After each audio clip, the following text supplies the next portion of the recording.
그러니까 의대가 생각보다 충원율이 덜 나왔거든요. 항상 의대는 브릿지 역할을 해서 항상 학교 추천 전형이나 학업 우수형이나 이런 부분들이 한 100% 이상이었는데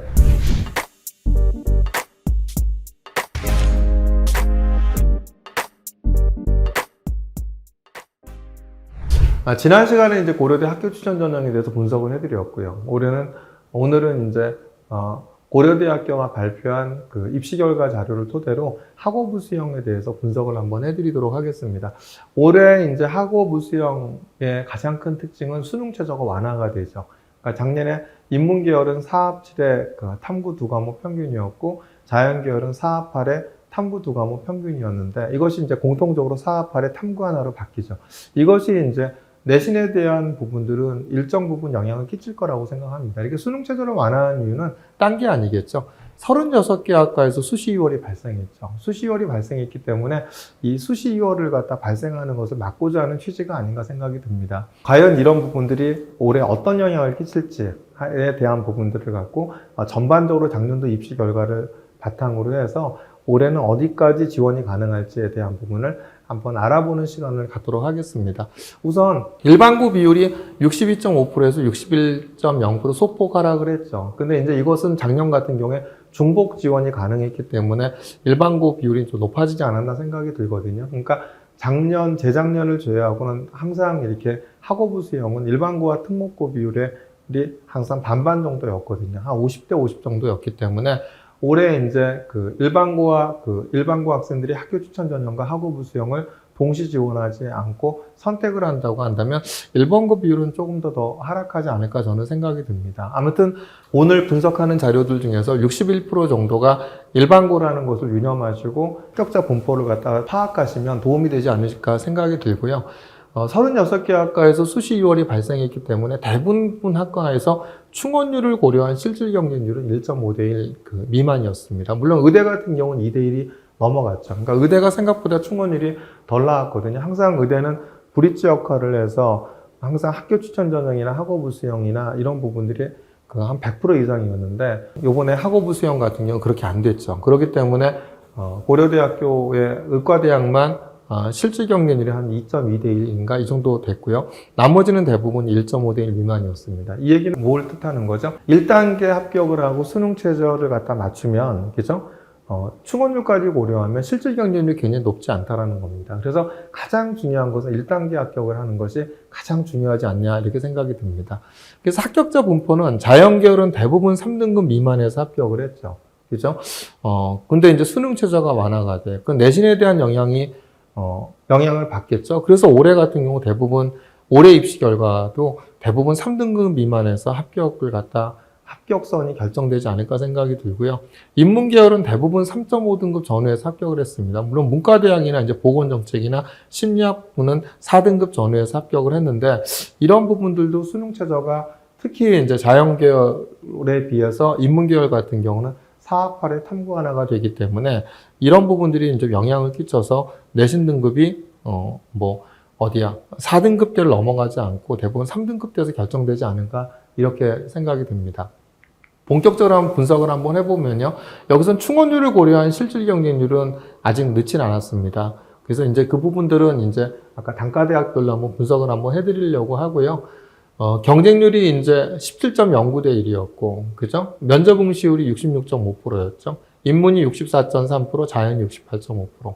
근데 이제 수능 최저 충족률이 좀 높아진 경향이 있죠. 그 수능 최저의 변화는 없었는데, 인문이 45.3%, 자연이 63.4% 돼서 충원율을 제외한 실질 경쟁률이 2.18대 1이고요. 충원율까지 고려하면 이제 좀 떨어지죠. 그래서 이제 교과 등급의 평균의 변화도 큰 변화는 없죠. 인문계열이 2.17에서 2.2로 한 0.05 정도 하락을 했고요. 자연계열은 1.88에서 1.90으로 한 0.02 정도 하락을 했습니다. 대학들이 발표한 자료를 보면은 이렇게 이제 면접 응시 비율 전체 평균 64.3이었고, 그 수능 최저 충족 비율 전체 평균 45.3%였습니다. 인문에서. 조금 더 이제 경영대학을 보면 경영대학이 얼마죠? 면접 응시 비율이 68.3%였고, 이건 1단계 합격자가 6배수였죠. 그 다음에 이제 수능 최저 충족률이 54.2%였죠. 그죠? 그다음에 문과대학은 그 면접 응시 비율이 60.6%였고, 그다음에 이제 수능 최저 충족 비율이 좀 낮죠. 32.8%였죠. 생명과학대학의 식품자원 경제학과는 면접 응시 비율이 73.6%였고, 수능 최저 충족 비율이 38%였습니다. 그죠? 정경대학은 면접 응시 비율이 66.2%였고, 수능 최저 충족 비율이 57.2%였죠. 국제대학은 면접은 63.1%, 수능 최저 충족률은 42.9%. 이렇게 해서 이제 보시면 되겠죠. 그래서 아무래도 이제 문과대학이라든지 보건정책관리학부 이런 데들 같은 경우가 수능 최저 충족률이 좀 굉장히 낮았죠. 근데 이럴 때, 그러면서 충원율도 보면은 경영대학은 100%, 항상 경영대학은 한 100% 이상 되죠. 서울대로 빠져나가고 연대로 빠져나가는 학생들이 많기 때문에. 문과대학은 19.4%였고, 식품자원 경제학과는 25%였습니다. 정경대학은 83.5%, 사범대학은 46% 이렇게 돼 있죠. 국제대학이 15%밖에 되지 않았나요? 미디어학부가 70.6%였는데 보건정책관리학부는 0%였죠. 이랬을 때 학교 추천 전형과 마찬가지로 이렇게 이제 그 단과대학에서 대표적인 학과를 하나 선정을 해갖고 한번 그 흐름을 봤습니다. 물론 경영학부 같은 경우는 경영학부 하나밖에 없기 때문에 식품자원경제학부나 국제학부, 뭐 미디어학부 이건 다 단일학과죠. 그렇기 때문에 이게 정확할 거고요. 나머지 이제 사회학과나 뭐 이런 데들 같은 경우에는 뭐 경제학과나 이런 것은 이제 문과대학이나 그 다음에 어디죠? 정경대학에서 대표적인 학과였기 때문에 반드시 일치하지는 않죠. 하지만 그 흐름을 갖다 알 수 있기 때문에 한번 이렇게 분석을 한번 해봤습니다.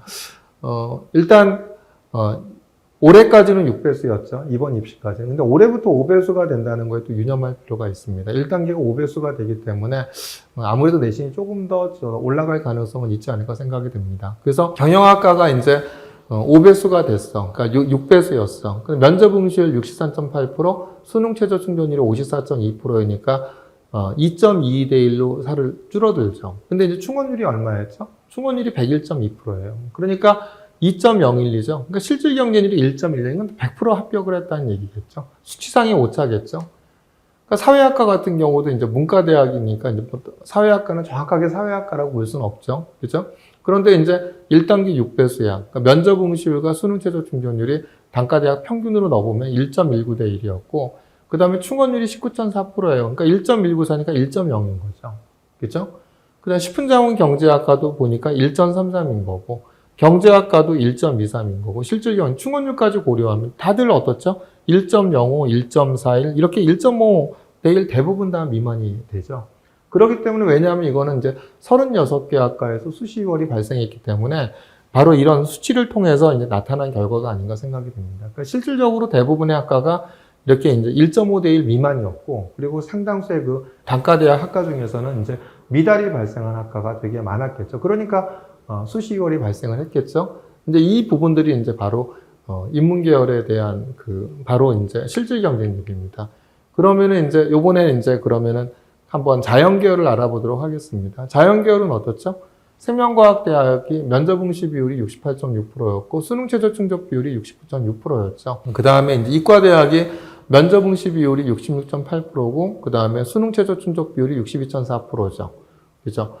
전체적으로 보면은 이제 뭐 의과대학 같은 경우 86.6%였고 수능 최저 충족 비율이 67.9%죠. 그러니까 학업부 수용에 넣는 고려대학교의 학생들이 학교 추천 전형에 넣는 학생들에 비해서 굉장히 수능 최저 충족 비율이 높다는 사실을 알 수 있죠. 학교 추천 전형이 35%인가 그랬죠. 근데 학업부 수용은 67.9%입니다.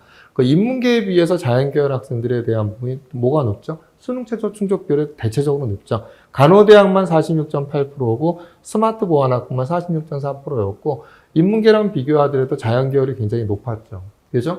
그러니까 수능 최저 충족 비율이 높았고 그 다음에 이제 그 충원율을 보면은 이렇게 생명과학대학이 61.7%, 이과대학이 91.1%, 그 다음에 공과대학이 81.5%, 의과대학이 58.3%, 그래서 사범대학이 50.0%, 간호대학이 30.8%, 정보대학이 161.1%였죠. 이것을 마찬가지로 또 단과대학별로 대표적인 학과를 하나 선정을 해갖고 한번 추정을 한번 해보면은 어떤 결과가 나오냐면 이제 생명공학대학은 1.76대 1, 화학과는 1.26대 1, 전기전자공학이 1.37대 1. 이제 의과대학 같은 경우가 충원율이 좀 낮았기 때문에 실질 경쟁률이 얼마가 되죠? 한 2.22대 1 정도 되죠. 그다음에 수학교육과가 1.54대 1, 간호대학이 1.27대 1, 컴퓨터학과가 1.0대 1이죠. 요번에 보면 이제 고대 컴퓨터학과에서 2월이 많이 발생을 했죠. 그다음에 이제 바이오 시스템 의과학부 1.82대 1, 스마트 보안도 1.17대 1, 이런 결과를 보여줍니다. 근데 전기전자공학도 아마 고려대학교에서 2월이 발생을 했었죠. 그렇기 때문에 요건 단과대학 평균이기 때문에 약간 1.37대 1인 거고, 전기전자공학도 소위 빵꾸가 났던 그 학과입니다. 그래서 대부분 보면은 어디죠? 일부 학과를 제외하고는 다 1.5대 1 미만이었다라고 하는 부분들은 그게 이제 36개 학과에서 수시 2월이 발생했기 때문에 그런 결과가 아닌가 생각이 듭니다. 그래서 가장 중요한 것은 뭐가 되는 거죠? 1단계 합격을 하고 수능 최저를 갖다 맞추면은 합격할 가능성이 되게 높다라는 겁니다. 근데 이제 올해 변수가 이제 뭐가 되냐면 이제 1단계가 뭐가 되죠? 1단계가 5배수가 되는 거죠. 1단계 5배수가 되고 그다음에 수능 최저가 완화가 됐어요. 그죠? 그런데 이것이 이제 어떤 변수로 나타날지에 대한 부분들을 우리가 고민을 해봐야 될 것 같은데, 우선 이제 인문계열의 최저 내신은 대부분 작년과 유사하였으나 국제학부는 0.7등급 정도 상승했죠. 보건과학대학은 0.5등급 하락했고 심리학부는 0.5등급 하락을 했습니다. 비교를 한번 해볼까요? 작년도에 이랬죠. 그러니까 4등급대를 넘어가는 데가 문과대학이었고, 그 다음에 이제 국제대학이 4등급에 근사했고, 요런 결과죠. 그죠? 그리고 대부분은 이제 3.5등급 전후에 있었죠. 근데 올해 금년도 결과를 보면 어떻죠? 대부분 다 비슷합니다. 비슷하고, 문과대학도 비슷한데, 아까 이제 언급했던 그런 대학들에 대한 부분들만 바로 이제 이렇게, 국제대학이나 이제 보건과학대학이나 심리학뿐만 이제 그런 정도의 어떤 차이가 있겠죠. 자, 그렇다고 한다면 올해 어떤 결과를 가질까요? 1단계 5배수고 그 다음에 수능 최저가 완화가 되고, 일반고 학생들은 어디까지 뽑히고 특목고 자사고는 어디까지 뽑힐까? 이제 이것이 이제 굉장히 저도 이제 관심이 많고 할 텐데, 뭐 제가 생각을 하기에 내신에 대한 부분들은 아무래도 이제 높아질 수밖에 없겠죠. 그 수능 최저가 완화됐고, 그 내신 높아지는 경향이죠. 또 1단계 뽑는 인원이 좀 적어지죠. 5배수가 되죠. 그 내신 높아질 수밖에 없죠. 그렇다고 해서 내신이 특목고 자사고 학생들은 한정적으로 높아지거나 그러진 않을 거라고 생각이 듭니다. 왜냐하면 이제 아무래도 학생부 종합적인 취지상 어떤 비교과를 많이 보기 때문에, 그래서 저는 뭐 제가 생각하기에는 이 등급에서 특목고 자사고 학생들 같은 경우에는 한 0.3에서 0.5등급 정도는 더 상승하지 않을까 이렇게 생각이 듭니다. 그러니까 이제 뭐 경영대학이 3.6등급에서 끝났어. 그러면은 요번에 이제 5배수 뽑고 그다음에 수능 최저에 대한 부분들이 다 완화가 됐어. 이렇게 되면은 3.6등급에서 끝났다고 한다면 경영대학 같은 경우는 한 3.23. 그다음에 문과대학 같은 경우 4.2, 4.3이었다고 하면 3등급대 후반까지 3.8에서 3.9등급 정도까지 이 정도 가지 않을까 생각이 듭니다. 그래서 이 자료를 갖다 보시고 0.3에서 0.5등급 정도씩 좀 올라갈 가능성이 있다. 최저 내신이 올라갈 가능성이 있다고 보여지고요. 그 일반고는 어디까지 갈까요? 일반고는 제가 볼 때 요 다이아몬드는 평균이고 가운데 선이 이제 50% 선이죠. 저는 그 정도가 50% 정도 선 정도가 그 일반고 학생들 중에서는 이제 지원할 수 있는 선이 아닌가 생각합니다. 물론 문과대학은 문과대학 같은 경우 내신이 확 낮은데 저건 어문 계열이 있기 때문에 그러죠. 그래서 경영대학 같은 경우에도 마지노선이 저는 제가 보기에는 그래도 한 2등급 정도, 그죠? 그러니까 1.9에서 2등급 정도가 일반고 학생들이 넣을 수 있는 이제 선이 아닌가 생각이 들고, 문과대학은 이제 뭐 학과마다 좀 차이가 있긴 하지만 그래도 이제 뭐 한 2.2에서 한 2.34 이 정도까지는 문과대학이라고 보여지는 거고요. 그 다음에 이제 이런 부분들, 그래서 이제 50% 컷들에 대한 부분들에 대한 것들을 잘 보셔서, 국제대학의 50% 컷은 저건 뭐 대부분 어떤 외국 국제고나 이런 특목고 자사고 학생들이기 때문에 큰 의미는 없겠죠. 일반고 학생들은 국제대학 같은 경우 다 2등급 정도나 2등급 초반 정도 돼야지 되지 않을까 생각이 듭니다. 그래서 1단계가 5배수가 되고 그 다음에 수능 최저가 완화됐기 때문에 내신이 높아질 수밖에 없다. 이렇게 보여지고요. 그래서 이제 뭐 70% 컷 정도에 대한 부분이, 뭐 이 정도가 되면 대부분이 이제 특목고 자사고 학생들 중에서 내가 이 정도 내신 등급 정도 선이 된다고 한다면 뭐 그건 충분히 안정적이겠죠. 그죠? 근데 이거보다는 이제 아무래도 이렇게 급격하게 그 내신이 아무리 5배수가 되고 수능 최저 완화된다 하더라도 30%가 올라가거나 그러진 않을 겁니다. 그렇죠? 크게 인원이 크게 축소가 되는 것이 아니기 때문에 인원의 변화가 크게 없기 때문에 그래서 제가 보기에는 요 내신 정도가 되면 특목고 자사고 학생들은 70% 정도는 굉장히 안정적으로 충분히 내신에 부여받지 않고 지원할 수 있는 있지 않을까 생각이 드는 거고요. 요 70%에서 80%대 선, 그 정도 선에서에 대한 부분. 아까 0.3에서 아까도 말씀드렸지만 0.5 정도에 대한 부분들. 이 정도가 조금 이제, 그 정도가 좀, 최저 내신이 올라가는 선에서 결정되지 않을까 생각이 듭니다. 그 다음에 이제 자연계열의 최저 내신은 대부분 작년과 유사했으나 정보대학의 경우 1등급, 스마트 보안학부는 0.5등급이 하락을 했죠. 그래서 작년도에 이제 학업부 수영 같은 경우도 대부분 다 3등급 미만에서 됐죠. 그죠? 근데 이제, 여기서 본다고 한다면 이제 올해 결과도 보더라도 아까 언급한 학과를 제외하고는 대부분 다 3등급 미만에서 됐죠. 올해는 어떻게 될까요? 올해는. 자, 5배수야. 그 다음에 일단 5배수가 들었고, 그 다음에 수능 최저가 조금 더 완화됐어. 저는 그 자연계열에 대한 부분들이 이렇게 크게 변하지는 않을 거라고 생각합니다. 지금 자체도 되게 높았거든요. 그죠? 3년 전 입시 결과를 보면은 학업부 수영만 하더라도 굉장히 4등급 전후에서 된 애들이 굉장히 많았거든요. 근데 그것이 이제 급격하게 내신들이 많이 올라오기 시작을 했죠. 저는 이 내신보다 오히려 인문계열은 그렇게 많이 올라간다 하더라도, 그죠? 자연계열 같은 경우 4합8 탐구 2과목 평균에서 4합8 탐구 하나를 바뀌기 때문에 일부 올라가는 효과가 있죠. 그래서 그 인문계열처럼 똑같이 물론 5배수고 이렇게 하고 0.3에서 0.5 정도가 올라가는 게 아니라 한 0.12 정도 올라가지 않을까 생각합니다. 그러니까 예를 들면 이제 생명과학대학이 저게 3등급이었어. 3등급이었다고 한다면 최저 내신이 한 2.8? 뭐 이 정도? 그죠? 이과대학이 3.1 정도였으면 2.9등급? 뭐 이 정도. 이 정도 선에서 제가 볼 때는 평균적으로 마무리되지 않을까 생각합니다. 그래서 왜냐하면 학생부 종합전형의 취지가 바로 비교과에 대한 부분들을 갖다 볼 수밖에 없고 탐구 역량, 너 무슨 과목 공부했고 탐구 역량을 보기 때문에 그래서 인문계열에 비해서 자연과학계열은 올라가는 내신에 올라가는 폭이 한 0.12에 지나지 않을까 이렇게 생각이 듭니다. 그래서 이제 의과대학을 갖다 관심 있게 보면 어디까지 돼 있죠? 한 1.8, 1.9 정도까지가 최저 내신이었죠. 그죠?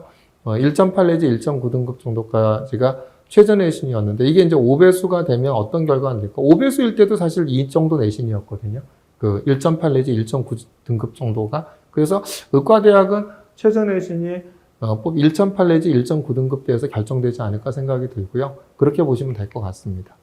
근데 모집 단위별 70% 컷. 이거는 특목고 자사고 학생이 70% 이 정도 되면 굉장히 우수한 내신이겠죠. 그죠? 굉장히 우수한 내신이니까 이거보다는 아까도 얘기했지만 0.1 내지 0.2 정도 올라가기 때문에 그죠? 이 70% 컷은 크게 생각하지 않으셔도 될 것 같고. 일반고 학생들을 언급을 하지 않았는데 일반고 학생들은 이제 61%가 일반고 학생이었죠. 그러면 이제 참 생명과학대학 같은 경우에도 평균이 1.98, 평균하고 그다음 50% 값하고 비슷하죠. 그래서 저는 일반고에서도 한 2등급 정도까지는 50% 정도 선 정도까지, 이 정도에 대한 선 정도까지에 대한 부분들을 갖다 61%가 일반고 학생이었죠. 근데 이제 올해는 5배수가 되고 이제 중복 지원이 안 되기 때문에 일반고 학생 비율이 좀 줄어든다고 했었을 때 저기서 50% 컷 정도, 거기서 조금 더 0.1 정도는 올라갈까?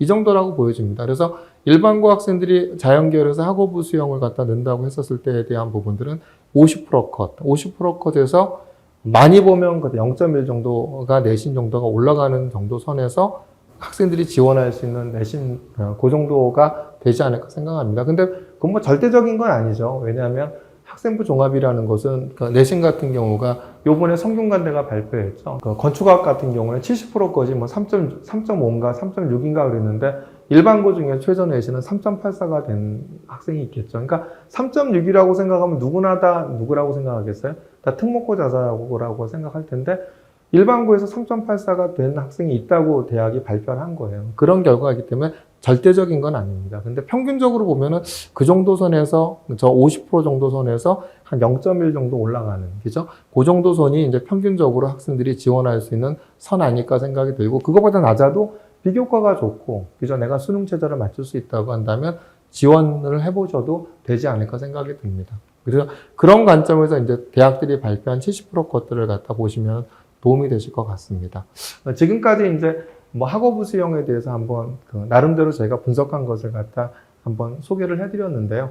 학교 추천 전형과 이제 학업부 수용을 선택을 하시기 때문에 이제 그런 부분들이 있을 거라고 생각합니다. 근데 물론 이제 계열적 합평이 남아있죠. 근데 계열적 합평이 남아있는데 계열적 합평 올해도 역시 마찬가지로 81%가 영재고 가고 학생이었죠. 근데 계열적 합평에 대한 이런 학과들을 잘 보면은 영재고나 과고 학생들이 선호하지 않는 학과가 있거든요.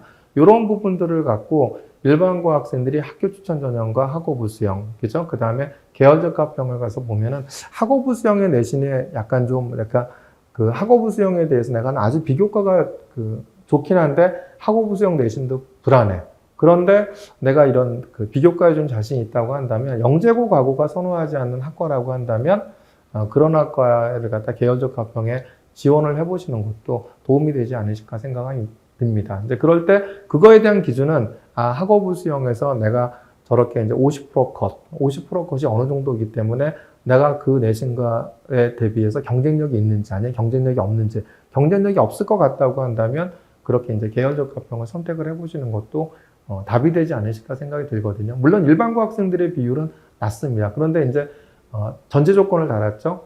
영재고 과고가 선호하지 않는 학과, 이런 학과들에 대한 부분들을 계열적 합평할 때 한번 소개시켜 드리도록 하겠고요. 아무튼 학교 추천 전형과 학업부 수용을 갖다 선택을 하셔서 지원하셔야 될 텐데 올해 같은 경우는 학업부 수용이 이제 5배수로 줄어들기 때문에 그런 부담감이 있으실 겁니다. 그래서 이제 고대에 내가 지원을 해야 돼, 지원을 말아야 돼라고 했었을 때에 대한 내신에 대한 안정성. 그러니까 항상 그랬죠. 내신이 중요하면서도 내신이 중요하지 않다라는 건 뭐, 내신이 중요한 거는 대학이 바라보는 관점 안에 들어가야 되는 거냐. 그러면 그건 굉장히 내신이 중요하죠. 그 바깥에 있으면 관심에 벗어나는 거죠. 근데 내신이 들어간 이상은 그 다음엔 내신이 중요하지 않죠. 왜냐하면 그 다음에는 서울대학교에서도 발표한 자료를 보면 전과목 성적의 우수성이나 주요 과목 성적의 우수성이 후반부에 있어요. 중요도에서.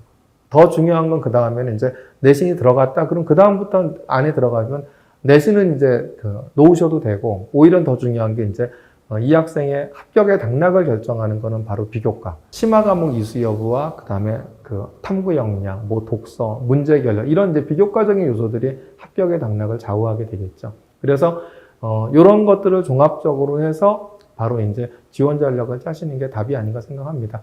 뭐 제가 말씀드렸지만 이게 절대적인 건 아닙니다. 서두에서 말씀드렸죠. 요 내신보다 조금 더 낮아도 내가 비교과가 우수하다고 하면 얼마든지 지원을 하셔서 합격하실 수 있다고 보여집니다. 그래서 그런 부분들은 이제 학생의 선택에 달려있기 때문에 반드시 이제 선택을 할 때 대신 이제 물론 그러려고 하면 비교과가 좋아야겠죠. 그래서 준비를 잘 하셔서 고려대학교 학교 추천 전형이나 학업부 수용, 계열적 합평의 지원 전략을 잘 짜시기 바랍니다.